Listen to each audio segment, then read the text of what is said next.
prediksi atau dia bikin exit? Sampai kemarin tuh Pak Foke 45. Siapa yang lah? Saya bilang, kok Anda berani bilang satu putaran? Aku bilang gitu. Tidak, menurut saya satu putaran pun yang menang Pak Foke.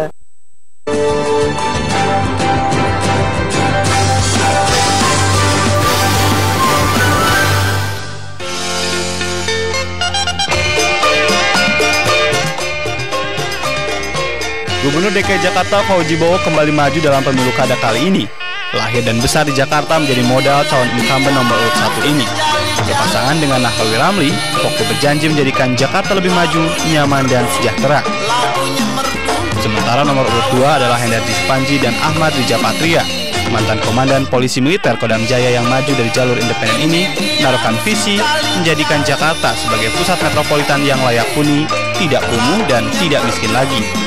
Calon gubernur lain adalah Wali Kota Solo Joko Widodo yang berpasangan dengan mantan Bupati Belitung Timur Basuki Cahayapurnama. Calon yang diusung dari PDI Perjuangan dan Partai Gerindra ini bertekad mewujudkan Jakarta baru. Masalah-masalah perkotaan akan diselesaikan pasangan ini secara humanis. Selanjutnya nomor urut 4 adalah Hidayat Nurwahid dan Dedik Jerahbini. Kekuatan PKS pada pemilu kada 2007 menjadikan modal bagi pasangan ini untuk maju merebut kursi 1 DKI. Pasangan ini mempunyai program menjadikan Jakarta sebagai kota yang sejahtera. Lain halnya dengan pasangan independen Faisal Basri dan Ben Benyamin. Dengan modal dukungan lebih dari 480.000 jiwa, pasangan ini akan membangun Jakarta dengan berdaya bareng-bareng.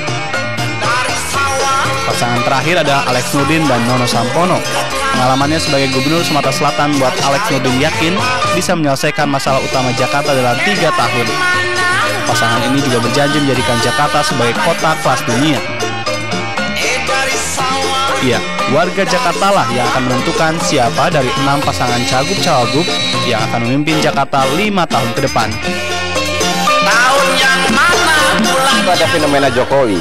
Iya, kembali lagi di Indonesia Bicara. Tadi sudah kita saksikan bagaimana profil dari masing-masing pasangan cagup dan juga cawagup yang sudah mengkampanyekan janji-janji mereka, yang kita akan lihat nanti siapa yang akan terpilih. Dan kita juga bisa melihat ini adalah hasil quick count yang walaupun memang masih 0% ya, dan ini penghitungan cepat ini akan dimulai nanti pukul 13.00 waktu Indonesia Barat. Kita akan melihat dari jam 14.00 ini kira-kira siapa yang sudah bisa melaju cepat ya, yang sudah mempunyai suara mungkin dominan dari 6 pasangan calon ini. Dan kita juga akan terhubung saat ini dengan reporter Gati Kamka. Gati? Ya, Gati?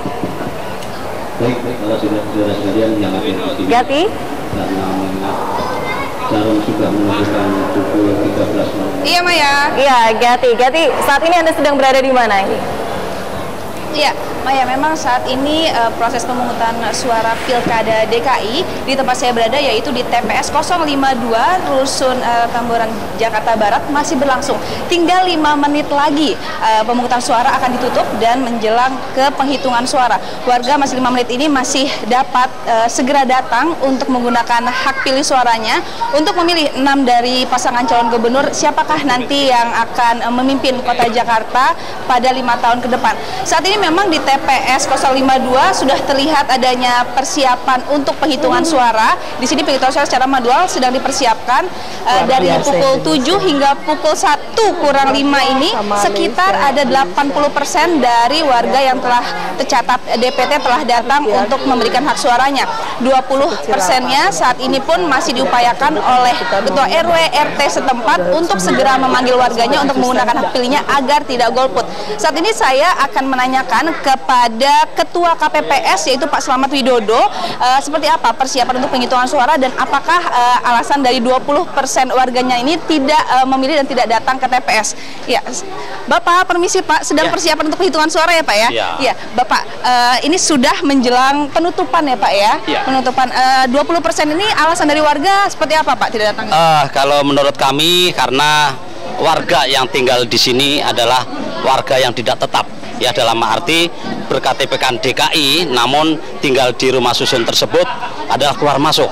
Jadi pas pendataan ada, giliran kita keluarkan kartu pemilih, beliau sudah tinggal di tempat lain. Upaya dari TPS sendiri ini seperti apa Pak untuk memanggil warganya? Bagaimana? Upaya dari TPS sendiri untuk memanggil 20% warganya itu seperti apa? Kami sudah upayakan dalam hal ini dengan komunikasi melalui by phone atau face by face, namun ternyata pada hari tersebut dia tidak akan hadir. Nah, makanya sampai nunggu detik ini beliau tidak hadir. Oke, Pak, sebentar lagi kan akan dilakukan penghitungan suara. Ya. Prosesnya seperti apa Pak? Apakah langsung atau menjalani berapa proses lagi untuk dipersiapkan? Ya, dalam hal ini kita akan proses tetap penghitungan suara yang sudah masuk, baru kita langsung penghitungan secara manual. Oke, seperti Ya. itu Pak ya. Ya. Ya, terima kasih ya Bapak ya. Iya, itulah pemirsa, sesaat lagi pemilihan ini akan ditutup dan akan menjelang ke penghitungan suara. Bagi Anda warga Jakarta, segera datang ke TPS karena waktu akan segera habis karena hak suara Anda sangat berpengaruh untuk kedepannya kota Jakarta ini akan seperti apa. Ya, demikian Maya. Iya, terima kasih Gati Kamka melaporkan dari TPS 052. Ini memang menarik sekali. Gati tadi juga melaporkan bahwa di sana ada hiburan, ada kosidahan ibu-ibu juga, dan juga ada tarian odong-odong. Ini menarik, ini pasti menarik ya. Saya rasa Ibu Siti Zuro nanti bisa menceritakan juga bahwa Indonesia ini memang menarik dalam konteks walaupun misalnya kemajuan secara bangsa itu kita belum, kan nanti Jeffrey bilang kita masih agak kadang-kadang tersandung-sandung. Tapi kalau sudah sampai pada giliran pemilu kada atau pilpres, wah meriahnya luar biasa ya. Itu orang datang berseri-seri, rame, pakaiannya juga unik-unik gitu ya. Nah, tinggal sekarang bagaimana memaknai hasil-hasil yang saat ini masih akan terus jalan ya, dihitung cepat. Dan hanya tinggal beberapa menit saja. Iya, artinya sudah masuk, tapi nanti di atas jam 1 mungkin akan terisi angka-angkanya 0% ini sampai jam 2-an nanti ya akan. Iya. Pak Jeffrey Giovanni tadi terpotong ya sambil ini 0% masih di. Iya, data sementara yang kita punya kan dari Bu Nita. Iya. Exit poll dari MNC Prisma. Saya rasa kalau udah 75% data yang masuk dari 2000 sudah 1.500, hasilnya 37 ya? Ya, 35,5. 35,5 dengan 31.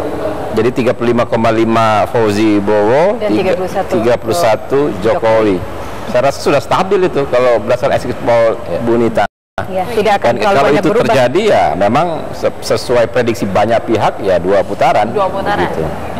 Tapi bisa mendadak 60% gitu kan? Enggak.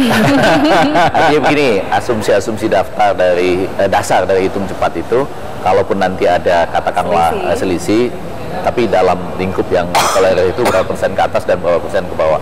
Tapi kan ada juga beberapa hitung cepat yang lain, kira-kira begitu ya. Sementara datanya seperti itu ya. Apalagi yang Bu Siti Zuro lihat dikaitkan dengan tadi bahwa banyak di samping semangat yang tinggi datang, banyak calon tersedia. Kira-kira sementara ada data seperti ini yang masuk. Iya, menurut saya memang bisa diprediksi seperti itu. Dengan 6 pasangan calon, 2 pasangan calon independen, 4 pasangan dari partai politik, menurut saya menjadi sangat rumit. Jadi fragmentasi kekuatan mass political base masing-masing pendukung itu menjadi apa ya? Tadi itu fragmented. Dan ini tidak bisa lalu dikonklusikan bisa satu putaran. Rumusnya susah. Oleh karena itu, apalagi kalau mesin partai tidak jalan maksimal, nah ini lebih susah lagi. Bisa satu putaran, tapi betul-betul satu pasangan calon ini populis dan membuat meyakinkan masyarakat bahwa kinerjanya, backgroundnya, track recordnya itu wahid gitu istilahnya. Nah, itu baru satu putaran, kita yakin. Tapi dengan seperti ini sulit sekali.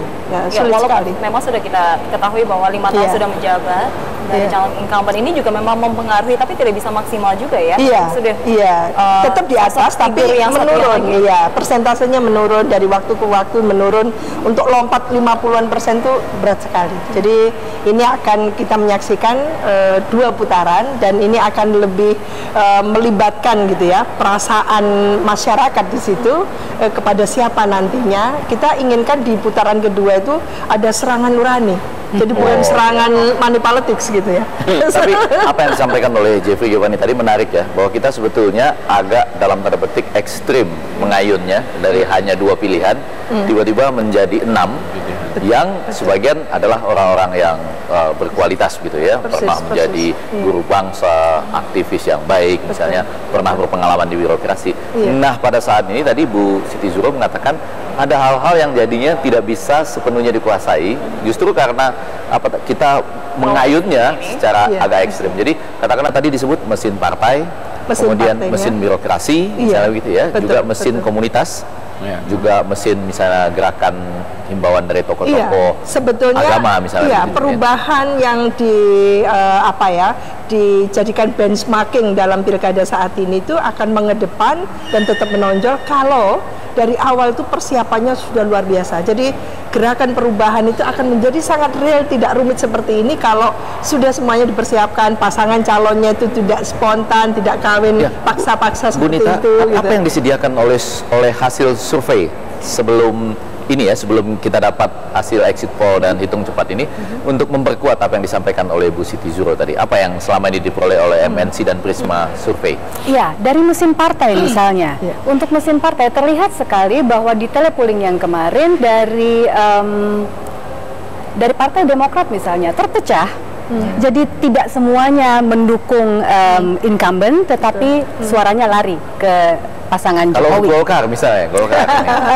Jadi jangan senyum-senyum. Jadi tahan dulu, ini saya belum sampai ke Partai Nasdem karena belum ada ya di situ. Golkar gimana? Golkar juga terpecah, walaupun sebagian besar masih ke incumbent.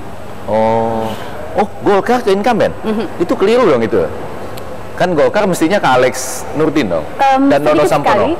Sedikit sekali karena suara mereka dalam telepolling kemarin untuk. Ya, maksud saya Mbak Nita kenapa senyum menceritakan Golkar ke petahana, itu keliru karena Golkar menggariskan ke Alex Nurdin dan Nono Sampono gitu. Iya, tapi sayang sekali tidak tertangkap rupanya.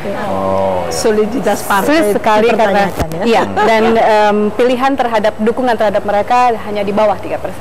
Saya yakin senyum-senyumnya Jeffrey Giovanni ini positif, tapi nantilah Maya ya gitu.